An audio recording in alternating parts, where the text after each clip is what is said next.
Network with Snappy Tomato Pizza here in the University Shopping Plaza. You can come out and see us. Coach McMillan in his most casual attire that he's dressed in all season. I'm explaining that for the YouTube viewers. How are you, Coach? I'm good. Yeah. How are you? I'm very good.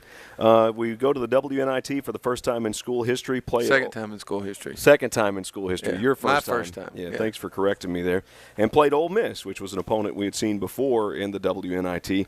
And you fall in that one 80-70, a game that took a lot of twists and turns. Yeah, there were about 3 games in that one, if you really think about it. There was a first half, and then there was an early second half game, and then there was an ending. And we didn't play well in the first 2 games, and we played really good in the last one. Really, really, really good. So it was exciting to watch our kids compete there in that stretch. Let's break it down into segments. And in the opening part of the game, you fall behind at halftime, down by 12, 39-27. How do we jump out of the gate, Coach? Well, they don't shoot the ball very well, and so we decided to play what they like to do is drive, and so we played defensively a style which was not much different than what we did naturally, that was going to keep them out of the lane, and we did a real good job. The only thing that I told, and it was primarily our post players, was that whenever their three-point shooters, whenever their post players caught it on the three-point line, I want you to jab at them and stop them from shooting it when they caught it. Now, if they caught it and you jabbed at them and then they hesitated and then they shot it, that was fine. Mm-hmm. Well, we made 4 or 5 mistakes and didn't do that. And when we didn't, they made 3 or 4 threes, and kids that don't usually make them made them. And we got down. Well, I mean, it was even for most of the first half. And then we got down a little bit with about 8 or 9 minutes to go, and then they made a couple more threes and got up at half.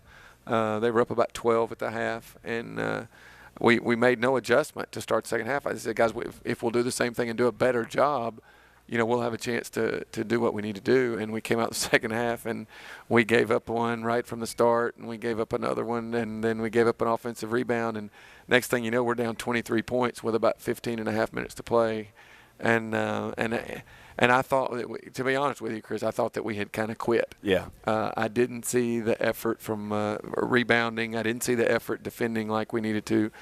And so at that media timeout, I said, look, if we're going to go down, we're about to get beat 40, or we're going to give ourselves a chance. I said one of the 2 things is going to happen. Now y'all decide which way it's going, but we're going to press. We're going to get after them, and then we'll defend the same once we get in the half court. We're going to press and get after them. We quit running offenses. We just said, look, spread the floor and just attack, and don't hesitate, because we were trying too hard in the first half to do stuff, and it was causing us to turn the ball over a little bit. And then Asia picked up her 3rd foul, or 4th foul, with about 14 minutes to play.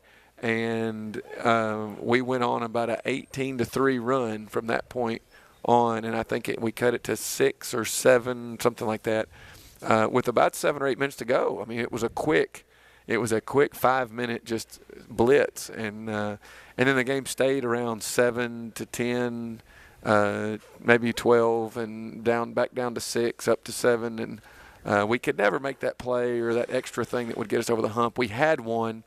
We had it to 7, and we were penetrating and kick it out to Jesse, who hits a 3, but they called traveling on us. Yes. And when they did, that would have been a 4-point game, and you never know. Well, then they come down and hit a 3 on the other end, and it's back to 10, and so that was kind of what did it for us. But, again, where are we as a program?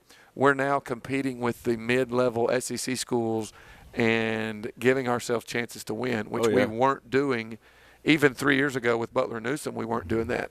Now we did that last year with them, but if you look at us 2 or 3, 4 years ago, we weren't giving ourselves a chance, and now, we're creeping ourselves up, and we just need to make that next step. What's the difference? Is it I don't know. Size, talent level? Well, you would look at size this year had to be a factor because we were a lot bigger than we had been. But we couldn't handle it as well. We couldn't run our offense as well. It was a little bit of a trade-off. I think it's more of a maturing of your program, where they're starting to go, okay, we belong in this game.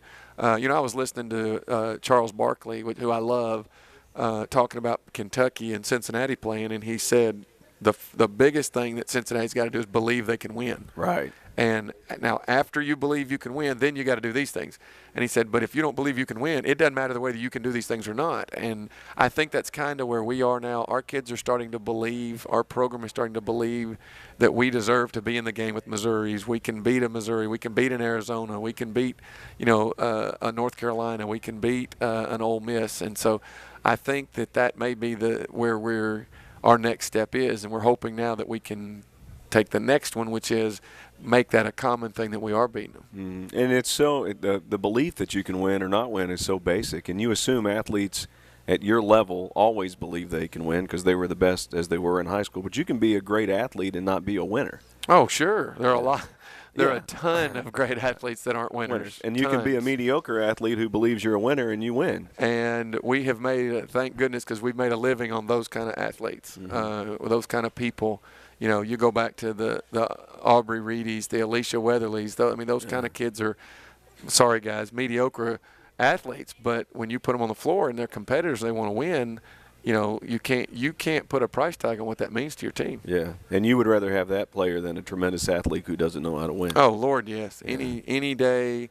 It just that to me is so much more important, and it's just infectious. And I think you saw that from us in that little run we gave because we weren't the most athletic team during that stretch. No, and it's like you said, what's even more impressive is you were down 23. That's an easy time to throw in the towel. Oh, absolutely. You could easily say, okay, you're down 23, you're on the road, you're playing an SEC team, your best player's sitting on the bench with fouls.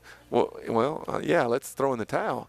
Well, give them credit. They didn't do it, and kind of like they found ways to win all year long. Well, they found a way to get back in that ball game, and you look back and think about it, and we made a layup here, and we hit a three there, and we got to the foul line here, and we got a steal there. It wasn't anything dominating. When you think back, it was everyone. Yes. Every person out there was contributing, and that's what it took. Russell and I were looking at each other, going, "Okay, there's the team that we've been trying to get all year long." There they are. They're 6 minutes. We get to watch them, and it's fun. It was fun watching you guys. Why couldn't we have done that for 40? I told you in the postgame, rarely during games did you look not relaxed is not a bad word, but like you were truly enjoying what was happening. And in that stretch, you were. Everybody was. Well, Chris, I've told you that this has been a hard year for me because I've had to, I don't want to say overcoach, but I've had to micromanage. And I don't like that. That's not your style. No, I don't like that at all. But this bunch wouldn't take the reins and go with it, so I was forced to. But you know what? Maybe if I hadn't, now hindsight's 20/20.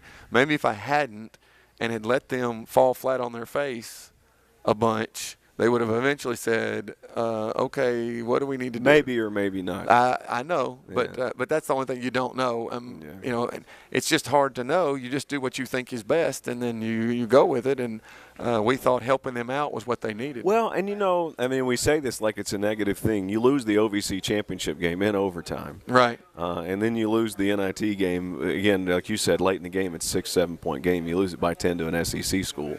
It's not like they failed. No. Yeah. See, there are the standards that we have now. Right. What did it take for us to be pouting at the end of the year? Well, we went undefeated in the regular season. We made it to the finals of the OVC tournament. We went into overtime, and we're down to the last minute of overtime. We go play an SEC school and lose by basically 10 points on their floor with foul trouble and all this other stuff. So we're pouting about those things. And truth of the matter is, if you had told us 5 years ago with Weatherly's team that we'd ever be within 10 points of an SEC school, you would have laughed. If you'd have said at that point, we're going to be in our 5th straight championship game, you would have laughed at that. It's just so it's all relative. It's kind of like we've talked about. Our expectations have changed. Our fans' expectations, our program's expectations, and that's a good thing. But with it comes some responsibilities that this team didn't ever totally grasp or totally understand, and I think that's where we kind of fell short. Okay, we'll take a break. We'll come back more with Coach Kevin McMillan. Skyhawk Talk continues on the UT Martin Skyhawk Sports Network.